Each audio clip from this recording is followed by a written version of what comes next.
Morning guys, I'm Will, the roofer for A&E Construction, and you're watching Build of A&E.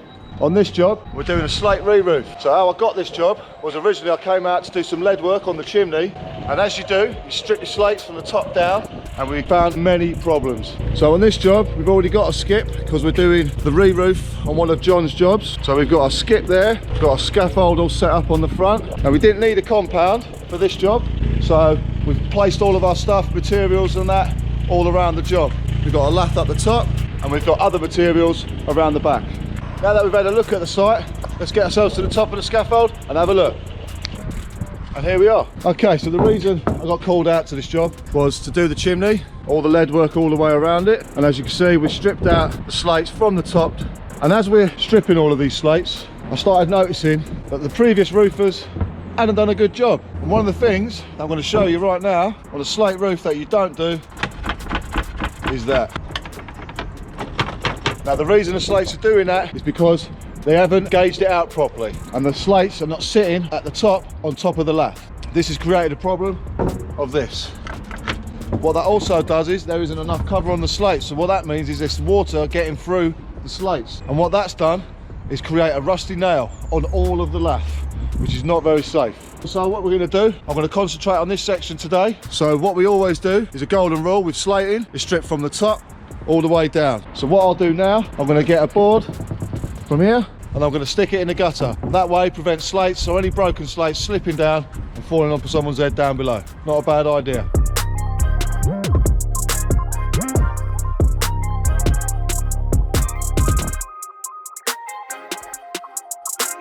That problem I was showing you earlier with the slates were rattling, what that creates is this problem here. So as you can see, you got your rusty nails, every one of them, and what that does is make all the lath rot away, which doesn't look good. And also if you look on the slates here, you can see the watermark. So you can see where the water's coming in and it's going straight over the nail hole, which is then going under the slate and creating problems. And there's a wet bit of lath there where we just took a slate off. Again, more problems.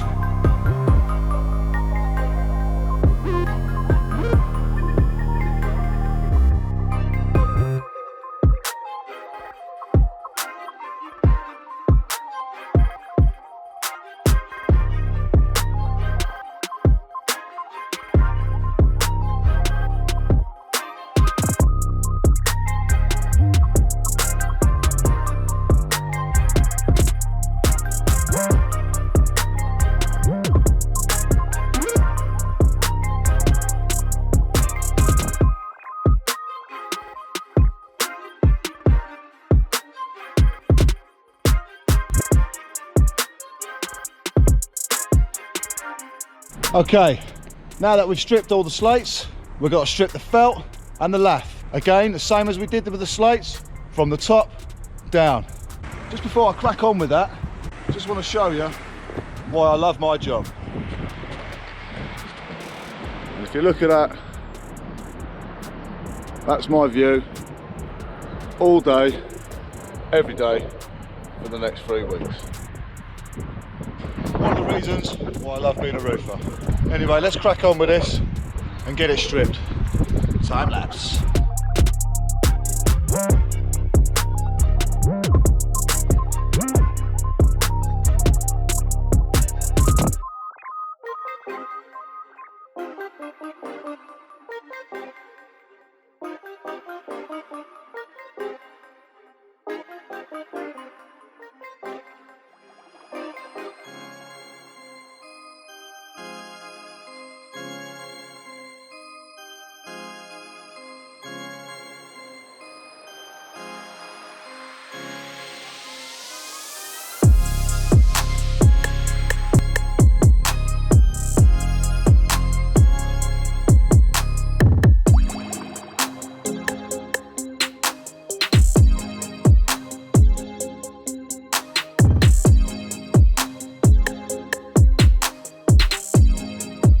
As you can see, we had lots of bad weather last night and it absolutely lashed it down. So good news, no water got in, which is good. So we've TLX Golded it and now we've got to start lathing it. I'm going to play it safe, and I'm not going to strip that side of the roof. I'm going to concentrate my efforts on this side of the roof. So we're going to be battering it with some 25x50 and spacing them at 200mm. And that's starting from the bottom and working our way up. Enjoy.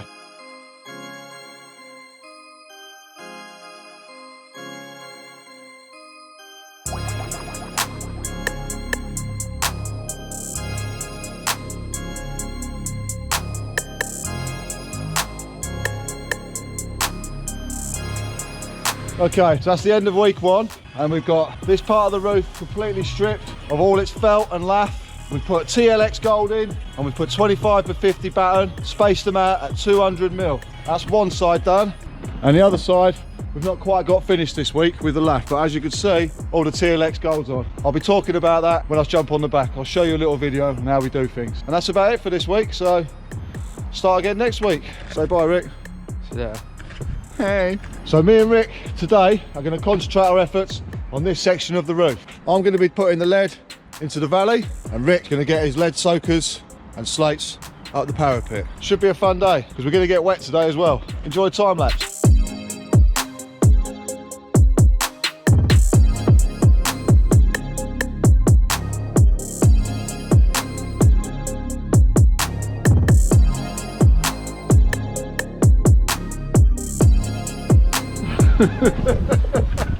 Right, today I want to be showing you how we're going to get lead into the valley. The tools that I'm using to do the lead valley, first thing we got is the dresser, which has got the sharp edge on it, the bosser, which is more of the rounded edge on it. We've got our snips, some hippo mastic, my S-wing hammer, and some copper nails. And that's the tools. So our first thing we're going to do is cut the lead. So I'm just going to let you know that when I cut the lead, I'm only going to do it from 1.2 and no longer than 1.5. Right, let's cut the lead. So first thing you want to do is make sure we've got no stones or anything on the surface that we're about to roll the lead out on. Nice and smooth. Then we get our lead. For this one, we're using code 4, and this is 390mm, which is 15-inch. Get the knife. We're going to mark it at 1.2, like that. I'm then going to use the roll of lead to help me get a straight line. So I'll go where I want to go, and using my arm, going tight against the lead, helps me keep a straight line. So we've got to do this a few times because it's code 4. So 2, following the line that I've just done, and 3. Little roll, and she's off. As you can see, I've already got one on already. Now on this side, I put a whelp on it. So this allows it for when water comes shooting down this side, comes here. It's not going to come this far anyway, but if it does, we've got a nice whelp here to stop the water from going any further. So I'm going to show you how we do that. Now we don't need to measure it because we're only doing a little whelp on it. It's not a big one, just a little one. As we're using a nice straight bit of lath. Make sure she's in place. Then we use the dresser. And we just pat away. Pat, pat, pat, pat, pat. And then we're going to go work the other way, from the middle.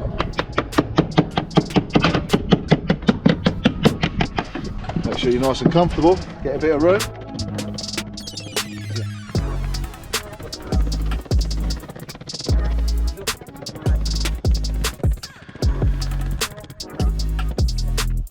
Now that we've got our whelp up, we're going to pat it down.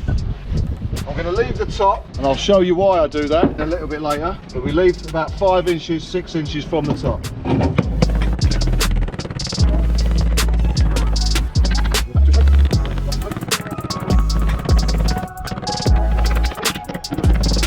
She's ready to go. So now remember what I said before, leave that gap at the top. If you look on the one below I've already put on, I've left the gap at the top. So what we do is get your tape, and now I'm giving myself, because we've got quite a good fall, I'm giving myself 5 inches. Give yourself a little mark. I know how far down the lead's going to go now. So let's get her in place like so, and slide her down. Down to 5 inches. And then what I want to do is you're going to go to the middle of your valley on the lead, and you're going to push it in. Just like that. Again, checking it, your mark, and then back to your point, your 5 inches mark, and we're going to pat her down to there. So what we've got to do, we've got to make sure this bit of lead doesn't move. So straight away, get a copper nail in the top corner, nail it home. This ain't going nowhere now, but it will still move sideways. So what we've got to do is put another nail in the middle to stop that from happening. I like to use some hippo mastic, and all I do, I like to dip the nail in the mastic, just the end of it, just a tiny little bit, and you can see there, it's got some on the end. I'm going to go into the middle where the lead is, like that, and I'm going to tap it. Now just before you do it, I like to wet the end of my hammer, because we know spit works best with mastic. It's not good for you though. I'm not advising you to do that, but fire the nail home and it doesn't stick to the hammer, and that's why we do that. So now I'm going to repeat that process 4 more times on this side of the lead only. So lead in, bosh, little dump, little dunk, little bit of spit on the end. What this does is it seals the nail, so you haven't got any little weak spots for any water to come in. Not that it is, but no weak spots for the water to come in. Dip again, in there. Spit on the end of my hammer. Fire it home. We'll do a couple more. One there. To the left. Spit on a hammer. Nail it home. Right then, we want to get the bosser. We're not using the dresser first, we want to use the bosser. Now the reason we want to use the bosser first, it's got more of a rounded edge. If you look at the dresser, it's got a sharper edge. Now we don't want to use that straight away because we want to work the lead. And that's the key thing to working with lead, you've got to work it. You don't just go straight in, gung ho, bashing it. You've got a middle point here, you've got a middle point here, as you can see. So what we've got to do, slowly beat away at the lead with the bosser and your hammer. Pat, pat. Pat, pat.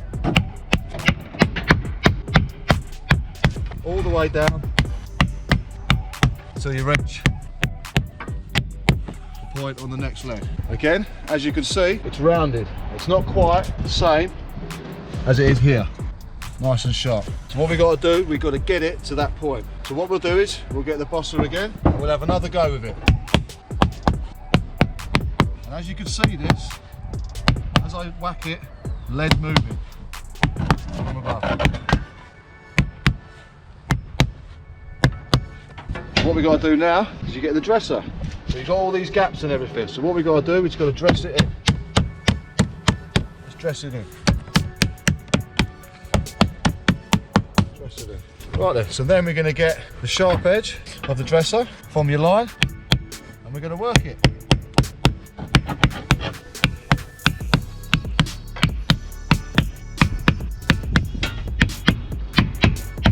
And then pat it. Always got to remember with lead, just take your time. Take your time. That's all you got to remember. All you got to remember. Take your time. Then we can go back to the top. Just got to keep taking your time. And the reason we take our time is if you don't, you could dress it in the wrong position. It could move on you and things like that. So you want to just keep it, just take your time. That's all you want to do. Keep taking your time. It's not a race. Just remember that. I know some of you are on a price and you want to get the job done, but trust me, take your time. It makes it so much more easier. We work our way down, work our way down. So as you can see now, this line is starting to form. Nice straight line. But also, it's still not dressed in properly. Even though I've got our line, it's not dressed in. So what we've got to do now is we've got to get this all dressed in so it's nice and tight. So again, from the top.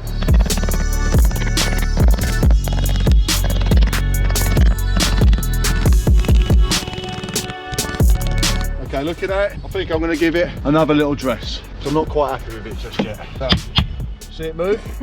See the lead move? See it moving? Little bit of a movement. You're seeing it move that tiny little bit. There you go.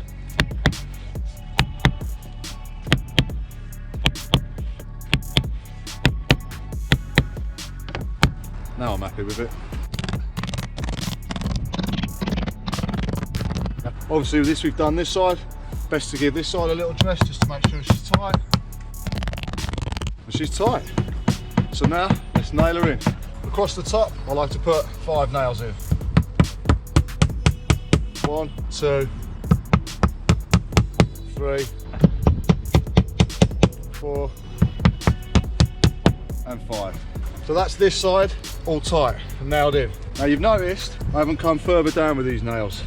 So the reason I've done that is we don't want to nail the lead through the existing lead piece of lead underneath, because then the lead won't move. And that's the whole point of cutting the lead at 1.2 and no more than 1.5, because you've got to allow the lead to move, and if it's too big, or if you nail it onto the lead below, it's not going to allow the lead to move, and it's going to end up moving itself up, and then it cracks, and we don't want that. So this is why I always do it at 1.2, no more than 1.5, and that's why we're not going to nail it any further down here.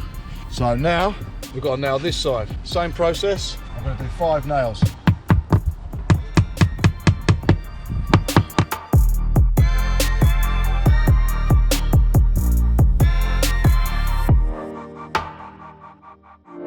Now we've got the nails in the top, just got to go from the middle, follow it up, and that's where our nail is going to go. And again, same thing, just copy what we've done on the other side.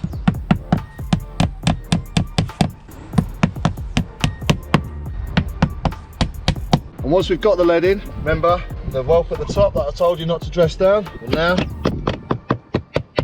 we dress it down, which will then hold this end down. Buzzing. That's how we do it. So all I've got to do now is repeat the process 4 more times and the lead valley's in. And that's how we do that.